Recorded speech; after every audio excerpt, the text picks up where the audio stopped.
Maraming mukha ni Ami Austria, isang paglalakbay sa sining, trahedya at muling pagbangon.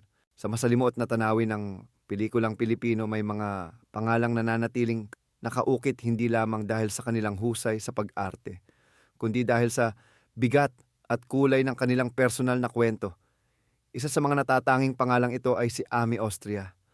Para sa isang henerasyon, siya ang larawan ng mapangahas na kagandahan noong dekada 70. Para sa mga kritiko at taga-subaybay ng pelikula, siya ang premyadong aktres na nagpamalas ng pambihirang lalim sa mga obra ni Nalino Broca at Ishmael Bernal. Sa mas bagong manonood, siya ang veteranang aktres sa telebisyon na may kakayahang gumanap bilang kaawa-awang bida o kinasusok lamang kontrabida. Ang kanyang buhay at karera ay isang salaysay ng tagumpay na nag-ugat sa kahirapan, ng pusong winasak ng trahedya, at ng espiritong muling bumangon sa pamamagitan ng pananampalataya. Ito ang detalyadong pagbabalik tanaw sa buhay ng isa sa pinakarespetadong aktres ng industriya. Mga unang hakbang mula sa pagtitinda ng chewing gum tungo sa pag-arte. Isinilang sa isang pamilyang salat sa yaman, si Ami Austria ay maagang namulat sa mga hamon ng buhay. Upang makatulong sa mga pangangailangan ng kanyang pamilya, naranasan niya ang magtinda ng chewing gum sa murang edad. Ang karanasang ito ang humubog sa kanyang katatagan at determinasyon na iangat ang antas ng kanilang pamumuhay. Habang nag-aaral sa Ramon Magsaysay High School, hindi Raho Suliman, hindi niya inakala na ang landas niya ay patungo sa kumikinang na mundo ng show business. Ang pinto ng pagkakataon ay nagbukas noong siya ay 14 na taong gulang pa lamang. Sa tulong ng isang kaibigan, ipinakilala siya sa producer na si Baby Martinez ng MBM Productions. Nakita ni Martinez ang potensyal sa dalagita at binigyan siya ng pagkakataong maging bahagi ng isang pelikulang magiging palatandaan sa kasaysayan ng action films sa Pilipinas. Noong 1976, ipinakilala si Ami Austria sa pelikulang Bitayin si Baby Ama. Bagamat ang pelikula ay ang proyektong nagluklok sa kasikatan sa yumaong si Rudy Fernandez, nagsilbi itong mahalagang panimula para sa karera ni Ami. Ang kanyang unang paglabas sa pelikula ay agad na nagpakita ng kanyang natural na presensya sa harap ng kamera. Kasunod nito, gumanap siya sa kanyang ikalawang pelikula, Ang Alas, 1976, kung saan nakasama niya ang aktor na si Jun Aristorenas. Matapos ang mga paunang proyektong ito, lumabas pa siya sa ilang maliliit na papel sa iba't ibang produksyon. Gayunpaman, sa hindi inaasahang pagkakataon, bigla siyang nagpasya na pansamantalang tumigil at lumayo sa industriya sa loob ng halos 1 taon. Isang desisyong nag-iwan ng palaisipan sa mga nakapansin sa kanyang pagsisimula. Pagsikat at pagkilala ang paghubog sa isang seryosong aktres. Ang kanyang pagbabalik sa industriya noong kalagitnaan ng 1977 ay naging mas makabuluhan at tiyak. Pumirma siya ng isang eksklusibong kontrata sa ilalim ng 7-Star Productions, isang film company na pinamumunuan ng respetadong producer na si Jesse Ejercito. Ang hakbang na ito ang nagsilbing hudyat sa mas agresibong yugto ng kanyang karera. Sa ilalim ng 7-Star, sunod-sunod ang mga proyektong kanyang ginawa na nagpakita ng kanyang versatility at kahandaang gumanap sa mga mapangahas na papel na siyang uso nung panahong iyon. Kabilang sa mga pelikulang kanyang pinagbidahan sa panahong ito ay ang Gabi-Gabi, Araw-Araw, 1977, Miss Dulce Amor, Ina, 1978, Menor de Edad, 1979, Gabun, 1979, Alabok na Ginto, 1979, Bed Spacers, 1979, at Swing It, Baby, 1979. Ang mga pelikulang ito, bagamat ilan ay sumasabay sa wet look o bomba trend, ay nagbigay daan upang mahasa ang kanyang kakayahan at makilala siya bilang isa sa mga pangunahing bituin ng kanyang henerasyon. Subalit ang taong 1979 ang tunay na nagtakda ng kanyang ligasya bilang isang seryosong aktres. Sa taong ito, napasama siya sa 2 napakahalagang pelikula na idinirehe ng 2 sa mga pambansang alagad ng sining para sa pelikula. Una ay ang Aliw, sa direksyon ni Ishmael Bernal, kung saan gumanap siya bilang isang hostess. Ang ikalawa ay ang Jaguar, sa direksyon ni Lino Broca na naging kalahok sa prestihiyosong Cannes Film Festival.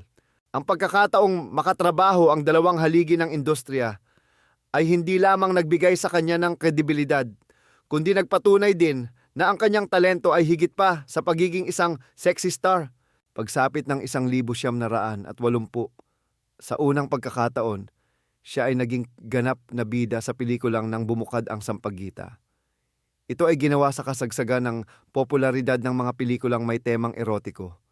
Ngunit si Ami ay nagsimula ng magpakita ng kakayahang magdala ng isang pelikula ng may lalim at bigat. Ang tagumpay nito ay nagbukas ng mas maraming oportunidad. Agad itong sinundan ng mga pelikulang Langis at Tubig, 1,980, Sugat sa Ugat, 1,980, at ang isa sa pinaka-iconic na pelikula ng kanyang karera, ang Brutal, 1,980.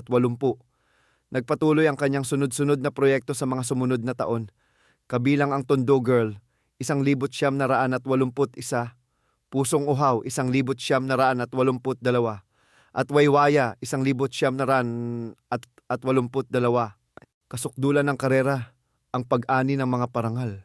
Ang husay ni Ami Austria sa pag-arte ay hindi nagtagal na napansin ng mga kritiko at mga institusyong nagbibigay parangal. Noong 1979, natanggap niya ang kanyang unang major acting award, ang FAMAS Award para sa Best Supporting Actress, para sa kanyang pagganap sa pelikulang Atsay, kung saan nakasama niya si Nora Aunor. Ito ang unang patunay na kinikilala na ang kanyang talento sa seryosong pagganap. Ang sumunod na taon, 1980, ang maituturing na pinakamaningning na taon sa kanyang karera. Para sa kanyang hindi malilimutang pagganap sa pelikulang Brutal na idinirehe ni Marilu Diaz-Abaya. Halos lahat ng pangunahing parangal ay kanyang napanalunan.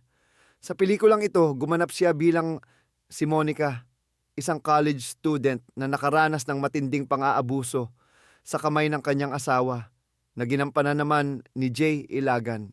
Ang kanyang makatotohanan at makabagbag damdaming pagganap ay naghatid sa kanya ng Best Actress Awards mula sa dalawa sa pinaka-prestihiyosong award-giving bodies sa bansa, ang Filipino Academy of Movie Arts and Sciences, FAMAS Awards, at ang Metro Manila Film Festival, MMFF. Ang sunod-sunod na pagkilalang ito ang tuluyang nagkonsolida sa kanyang estado bilang isa sa mga pinakamahuhusay na aktres sa Pilipinas. Mula noon, patuloy siyang nakatanggap ng mga nominasyon at parangal, isang testamento sa kanyang dedikasyon at kahusayan sa sining ng pag-arte. Buhay personal, pag-ibig, trahedya at ang madilim na yugto. Sa kasagsagan ng kanyang tagumpay, sa edad na 21, isang bagong kabanata ang nagbukas sa kanyang personal na buhay. Dito niya nakilala at naging karelasyon ang kapwa-aktor na si Jay Ilagan. Si Jay, na nooy 28 taong gulang, ay isa sa mga pinaka-respetadong aktor ng kanyang panahon, ngunit kasal pa noon sa aktres na si Hilda Coronel. Sa kabila ng komplikadong sitwasyon, nagpasya sina Ami at Jay na magsama bilang mag-asawa sa isang bahay. Dahil sa kanilang relasyon, pansamantalang isinantabi ni Ami ang kanyang namumunong karera upang pagtuunan ng tukunan ng pansin ang kanilang pagsasama. Magkasama nilang pinalaki ang kanilang adopted daughter na si Alexandra. Ang kanilang pagsasama ay tumagal ng halos isang dekada. Isang relasyong hinangaan ng marami sa industriya sa kabila ng mga kontrobersya. Subalit ang kanilang pagmamahalan ay brutal na winakasan ng isang trahedya. Noong Pebrero 1972, nasangkot si Jay Ilagan sa isang malagim na aksidente sa motorsiklo. Dahil sa hindi pagsusuot ng helmet at iba pang safety gear, hindi niya nakayanan ang mga tinamong pinsala at pumanaw. Ang biglaang pagkawala ni Jay ay nagdulot ng hindi masukat na pighati kay Ami. Sa isang iglap, nawala ang lalaking kanyang minahal at ang pundasyon ng buhay na kanilang binuo. Ang pagkamatay ng kanyang common law husband ay nag-iwan ng malalim na sugat at puwang sa puso ni Ami. Ang matinding kalungkutan ay nagtulak sa kanya sa isang madilim na yugto ng kanyang buhay.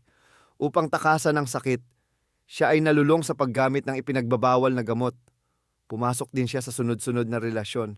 Sa isang desperadong paghahanap ng kalinga, at pag-asang may makapupuno sa naiwang espasyo ni Jay. Subalit, ayon sa kanyang mga pag-amin sa mga panayam, wala sa mga relasyong ito ang nagbigay sa kanya ng tunay na kasiyahan o kapayapaan. Ang mga ito ay naging masalimuot at nakadagdag lamang sa kanyang kalituhan at pagdurusa. Ang liwanag ng pananampalataya at muling pagbangon. Sa gitna ng kanyang pinakamababang punto, isang bagong landas ang nagsimulang magbukas para kay Ami. Nagsimula siyang dumalo sa mga Bible study session. Sa loob ng halos isang taon ng regular na pag-aaral ng salita ng Diyos, unti-unti niyang natagpuan ang lakas upang harapin ang kanyang mga pagkakamali at simulan ang proseso ng paghilom. Ang pananampalataya ang naging gabay niya upang muling buuin ang kanyang sarili at ayusin ang kanyang buhay. Dahan-dahan, nagsimula siyang muling tumanggap ng mga proyekto sa showbiz. Ang kanyang pagbabalik ay naging ganap noong taong 2000 nang mapabilang siya sa cast ng isa sa pinakamatagumpay na teleserye sa kasaysayan ng telebisyon sa Pilipinas, Ang Pangako sa Iyo ng ABS-CBN. Gumanap siya bilang si Lourdes Magbanua, ang ina ng karakter ni Christine Hermosa. Ang serye ay tumakbo hanggang 2002 at muling ipinakilala si Ami Austria sa isang bagong henerasyon ng mga manonood. Mula noon, naging sunod-sunod na ang kanyang mga proyekto sa telebisyon at pelikula. Pinatunayan niya na ang kanyang talento ay hindi kailanman kumupas. Kabilang sa kanyang mga natatanging pagganap sa telebisyon ay sa Mulawin, 2004, ng GMA Network Bituing Walang Ningning, 2006, ng ABS-CBN, Minsan Lang Kita Iibigin, 2011, Walang Hanggan, 2012, Hindi Ikaw Lamang, ang remake ng Pangako, Sayo, 2015, at Halik, 2018. Ang kanyang presensya sa bawat proyekto ay laging nag-iiwan ng marka, patunay ng kanyang estado bilang isang iginagalang na veterana sa industriya. Bagong pag-ibig, panibagong kabanata. Ang muling pagbangon ni Ami ay hindi lamang sa kanyang karera, kundi maging sa kanyang personal na buhay. Noong 1990, ipinagkaloob sa kanya ang pangalawang pagkakataon sa pag-ibig nang ipakasal siya sa isang negosyanteng Filipino-Korean na si Duke Ventura. Nagkakilala sila sa pamamagitan ng isang common friend. Ang kanilang ugnayan ay nagsimula bilang isang simpleng pagkakaibigan. Ngunit hindi nagtagal ay nauwi ito sa isang malalim na pag-iibigan. Ayon kay Ami, ang pagdating ni Duke sa kanyang buhay ay muling nagbigay sigla sa kanyang puso. Inamin niya na noong pumanaw si Jay Ilagan, pakiramdam niya ay namatay na rin ang isang bahagi ng kanyang pagkatao. Ngunit sa piling ang kanyang asawa, natutunan niyang muling maging masaya at buo. Lubos ang kanyang pasasalamat dahil buong pusong tinanggap ni Duke ang kanyang nakaraan at kung sino siya bilang isang tao. Ang kanilang relasyon ay lalong pinatibay ng kanilang parehong malalim na pananampalataya sa Panginoon. Bago sila ikinasal, isa sa naging kondisyon ni Ami ay ang pagiging ganap na bukas sa isa't isa tungkol sa kanilang mga nakaraan. Naniniwala siyang ang katapatan ang magiging pinakamatibay na pundasyon ng kanilang pagsasama. Dahil dito, naging matatag ang kanilang relasyon sa paglipas ng mga taon. Noong 2019, upang ipagdiwang ang kanilang ika-20 anibersaryo, nag-renew sila ng kanilang wedding vows sa isang seremonyang ginanap sa Manila Bay.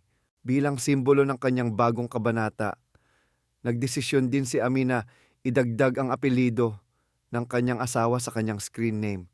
Kaya siya ay kilala na ngayon bilang Ami Austria Ventura. Ayon sa kanya, ginawa niya ito upang ipaalam sa lahat, lalo na sa mga posibleng manliligaw, na siya ay isang babaeng may asawa na. Inamin niya na sa kabila ng kanyang edad at estado, mayroon pa ring mga nagpaparamdam ng kanilang paghanga. Ang paggamit ng Ventura ay isang malinaw na pahayag ng kanyang katapatan at pagmamahal sa kanyang asawa. Konklusyon, ang legasya ng katatagan at talento. Sa kasalukuyan sa kanyang edad na mahigit 60 taon, si Ami Austria Ventura ay nananatiling aktibo at isa sa mga pinaka-respetadong haligi ng industriya ng pelikula at telebisyon.